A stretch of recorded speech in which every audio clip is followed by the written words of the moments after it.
Evening, gentlemen. Charming. Oh, peace, Charles. He'll grow on you. Oi! Catherine, you fussock!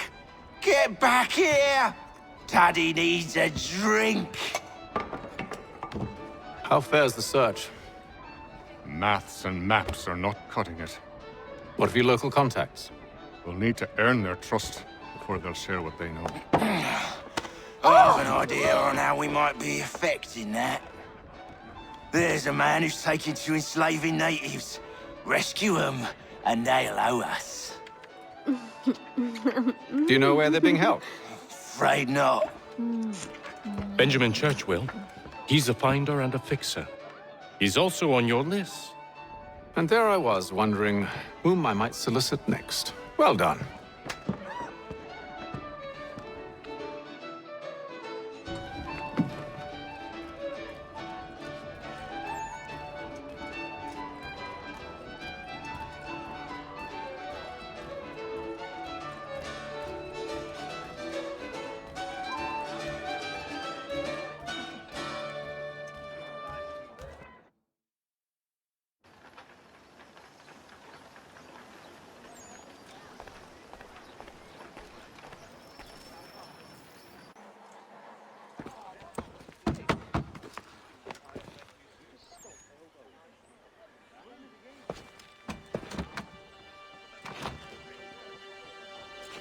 Wonderful.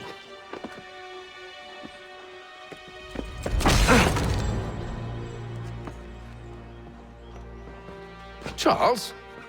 Sir?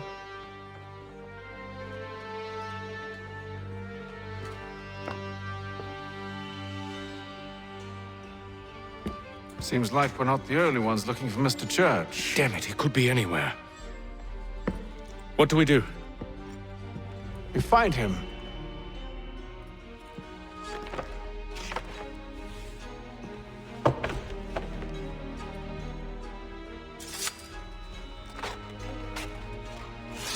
Come. I'll show you how.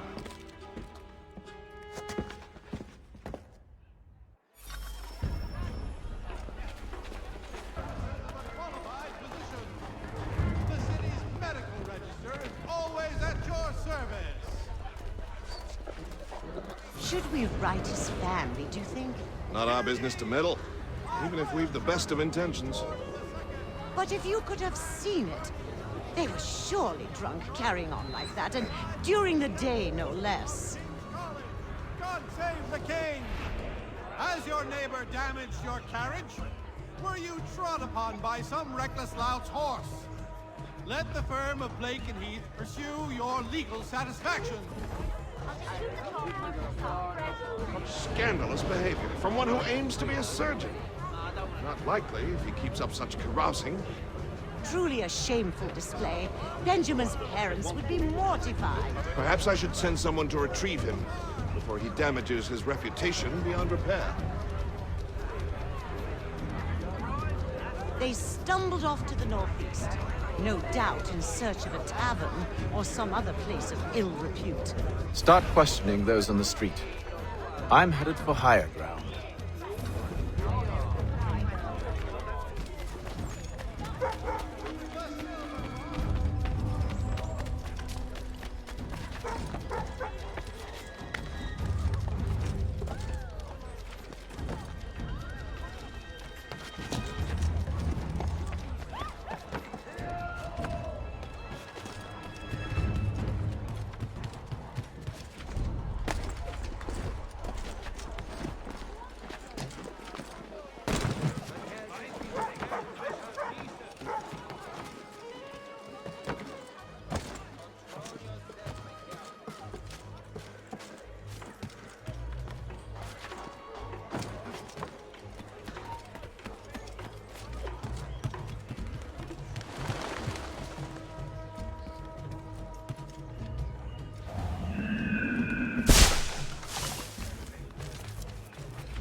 Learn to take a listen.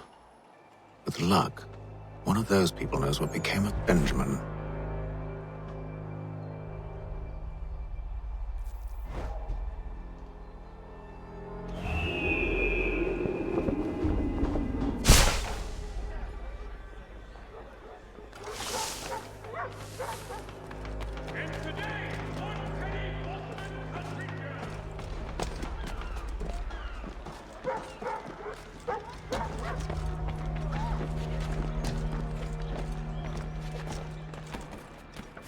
I've asked the priors, but they all plead ignorance. Bugger that!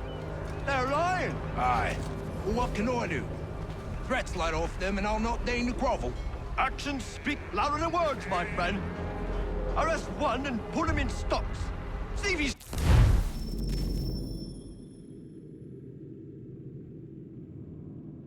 so flip then. To do so without cause will set them singing songs about us. Last thing the city needs is town criers complaining about our abuse of authority. Then forget it. The crime is done. The killer's gone. Those who know won't share their secrets. If the city wishes to harbor scoundrels, let them pay the price for it.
I asked if I could help, and they waved me away. Insisted it was all under control. How odd. Did they say what had happened? No. Only that it was a trifling matter, and he'd be returned home soon. There was some blood, though, so I wonder if it wasn't more serious than they let on. Where were they taking him? Towards the hilltop. Perhaps there's a doctor at the fort.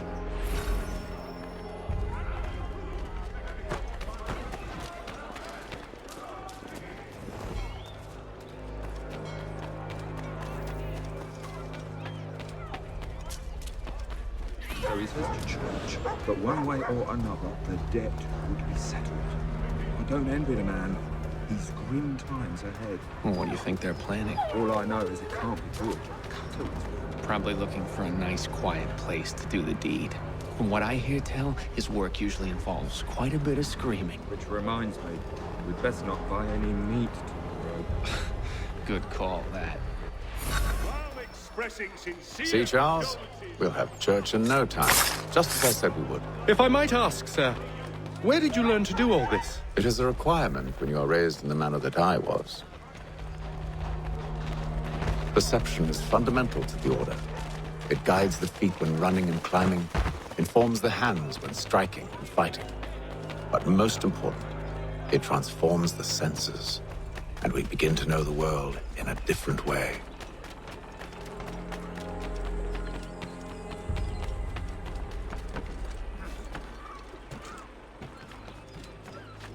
Careful.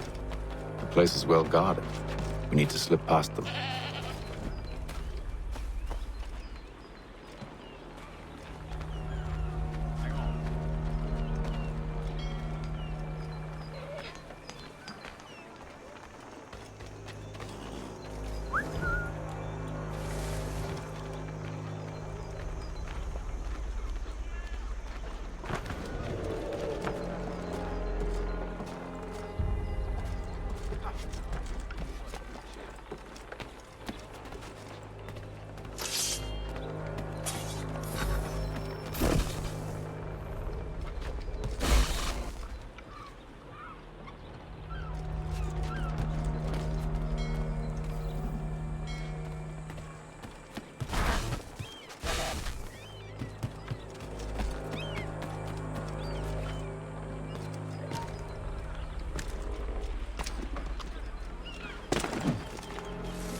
I'll have to find the key. Wait here.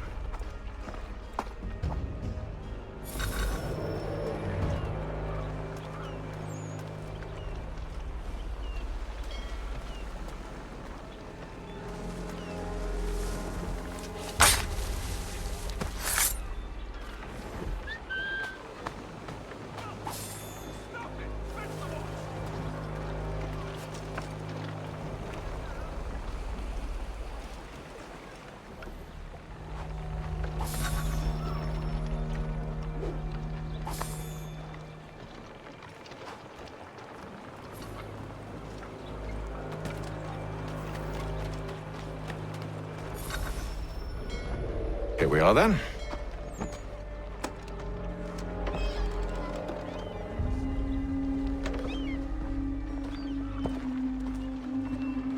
Why must you always make these things so difficult, Benjamin? Merely provide me with recompense, and all shall be forgiven. I'll not pay for protection I don't need. Clearly, you do require protection. Else we wouldn't be here. How very gauche. Now, what shall we do about our guest? Maybe I take his hands, put an end to his surgery. Maybe I take his tongue, put an end to his waggling. Or maybe I take his cock, put an end to his fucking us. So many options. I can't possibly decide. Take all three. No, hold a moment. Perhaps I was hasty in refusing you earlier. I'm so very sorry, Benjamin. But that door has closed. Be reasonable, Silas. I rather think I was. But you took advantage of my generosity. I won't be made a fool a second time.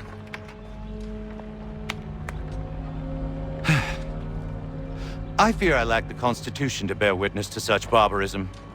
Come find me when you're finished, Cutter. You'll regret this, Silas, do you hear me? I'll have your head! No. I rather think you won't. A little bit from here, a little bit from there. Make myself a nice keepsake, I will. You're absolutely mad. Just like all good artists. Just a quick little swipe and no more is. How's that sound, Mr. Church? At least I'll be spared more.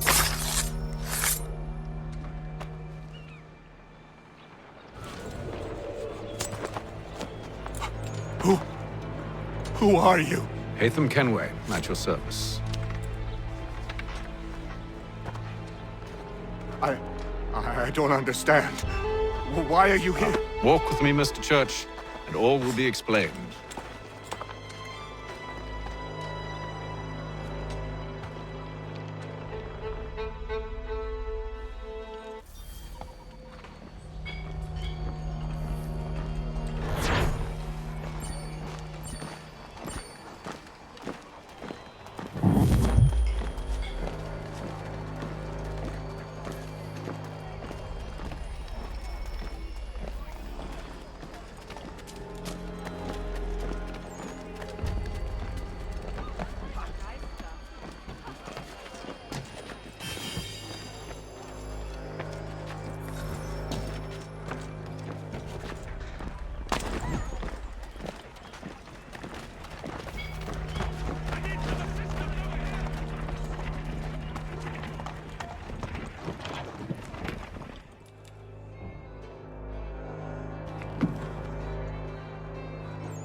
Johnson's told me what you intend.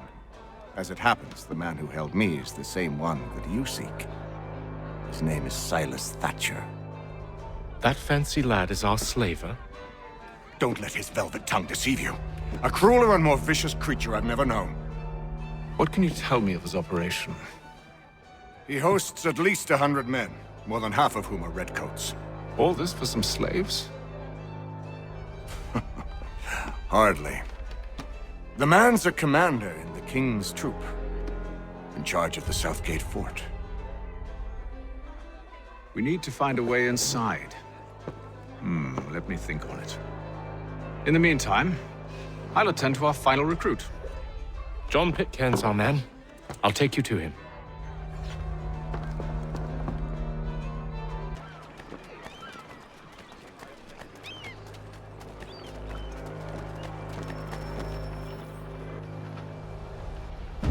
State your business. New recruit. More kindling for the pyre, eh? Well, go on then.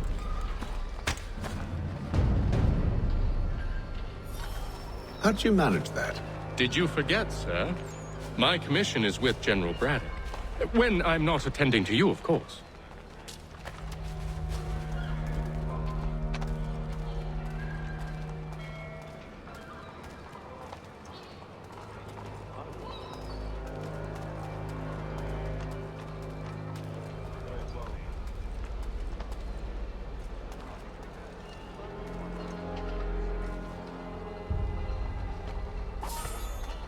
Pitcairn, you fool! Your acts are treacherous. Give me one good reason. I shouldn't kill you right now.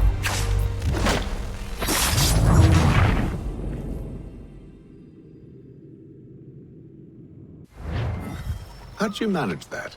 Did you forget, sir? My commission is with General Braddock.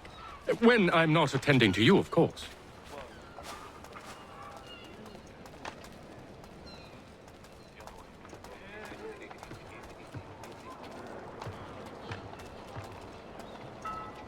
Pitcairn, you fool!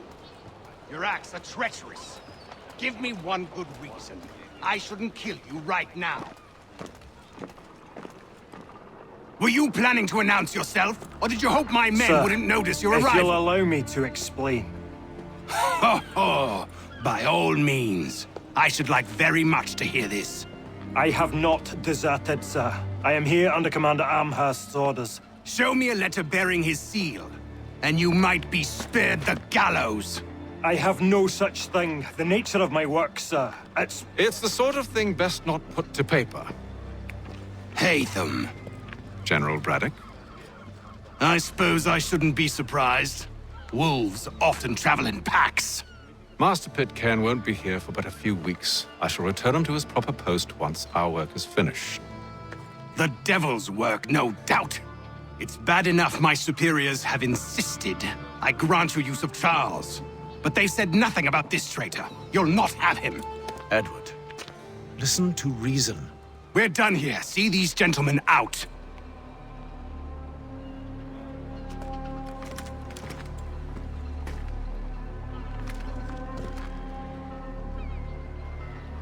Well, that didn't go as I expected. And to think I used to call him brother. What now? They'll chase us off if we try and return. We're done with this camp. And as luck would have it, so are they. Come along. What are you planning? To steal Master Pitcairn. What? You'll see. Now, when I give the signal, you're to distract Braddock's patrol and lure them into a dead end.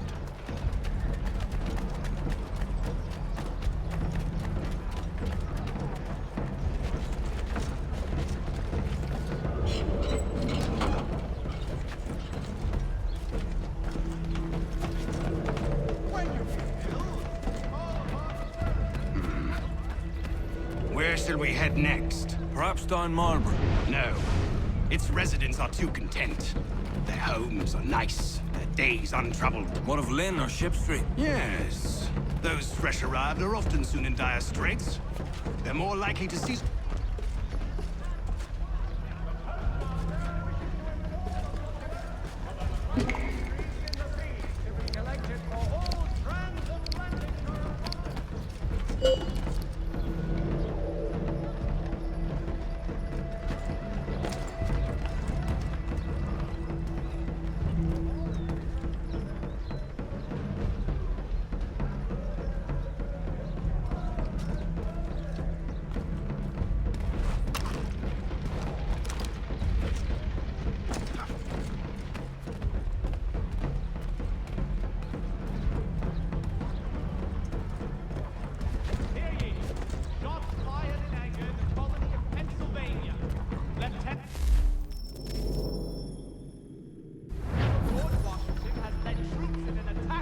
Now!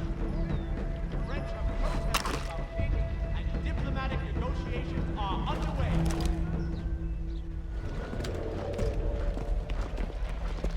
Oi! You thieves and scoundrels, one and all! Fie on you and your false war!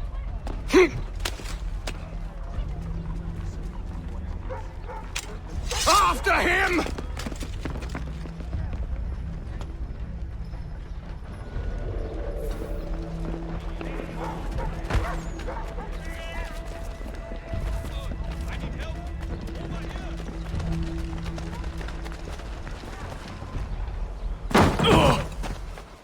Unhand him, Edward. You again. Let us go. And John Pitcairn with us. I will not have my authority challenged. Nor I. Put them all in chains.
I stay my hand today because you were once my brother, and a better man than this.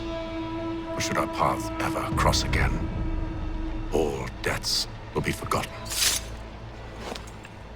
You're free now, John. Traitor! Go on then. Join them on their fool's errand. And when you find yourself lying... I assume you've good reason for causing all this madness. What is it you require of me? I'll explain everything on the way.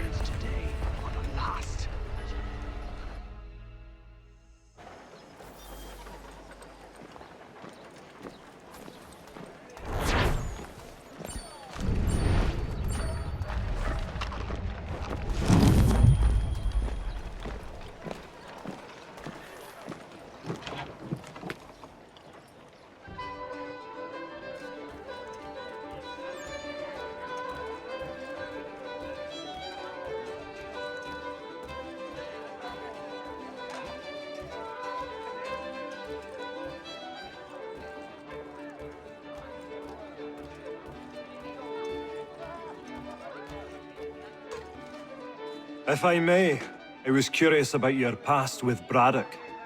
You two clearly have a history. Edward was one of us upon a time, and I considered him a close friend. He was brave and bold in ways few men are. But everything changed at the siege of Bergen op Zoom. We had lost the fortress to the French, and were in the midst of egress.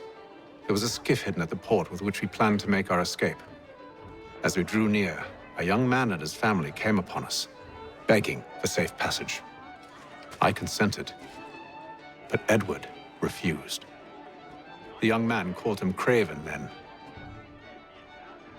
So Edward killed him and all the rest, even the children.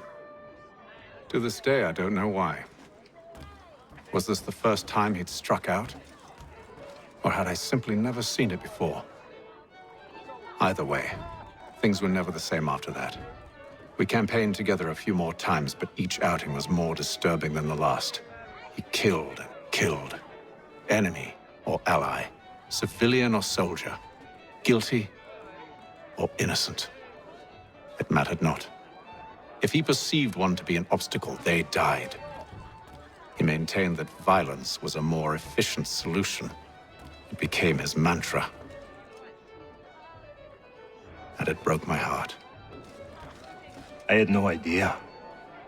He hides it well, and intimidates into silence any who discover him. Those who persist have a tendency to find misfortune. And we should stop him. I suppose you're right. But I maintain a foolish hope that he might yet be saved and brought back round to reason. I know. It's a silly thing to believe that one so drenched in death might suddenly change. I'm sorry to have brought this up. It was not my intent to sour you. Nonsense. We are brothers now. There should be no secrets between us. I hope you and the General find a way to patch things up.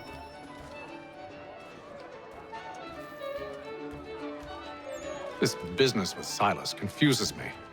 If Britain stands any chance of pushing back the French, they must ally with the natives, not enslave them. Silas is loyal only to his purse. That his actions harm the crown is irrelevant. So long as there are buyers for his product, he'll continue to procure it. All the more reason to stop him, then. My days are spent in Congress with the locals, attempting to convince them that we're the ones they should trust. That the French are merely using them as tools, to be abandoned once they've won. Your words must lose their strength when held against the reality of Silas' actions. I've tried to explain that he does not represent us. But he wears the red coat. He commands a fort. I must appear to them either a liar or a fool. Likely both. Take heart, brother. When we deliver them his head, they'll know your words were true. So, a question for you. Why medicine? I'm supposed to tell you I care for my fellow man, right? That I chose this path because it allows me to accomplish a greater good. Are these things not true? Perhaps. But that's not what guided me, no. For me, it was a less abstract thing. I like money.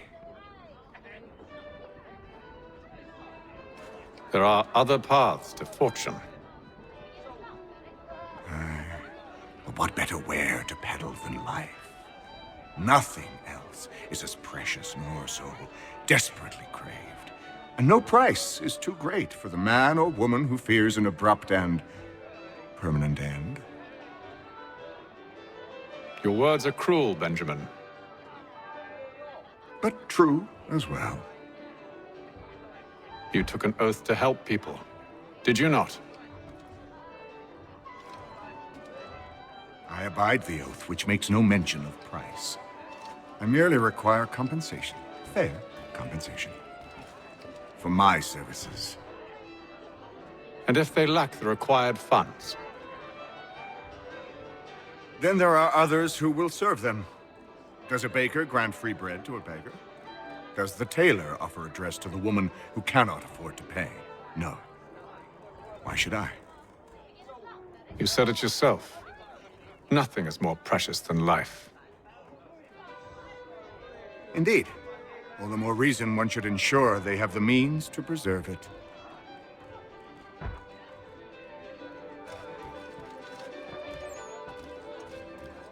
I've some ledgers to review. Do you Tell me mind about if we yourself, speak later? William. What's to tell?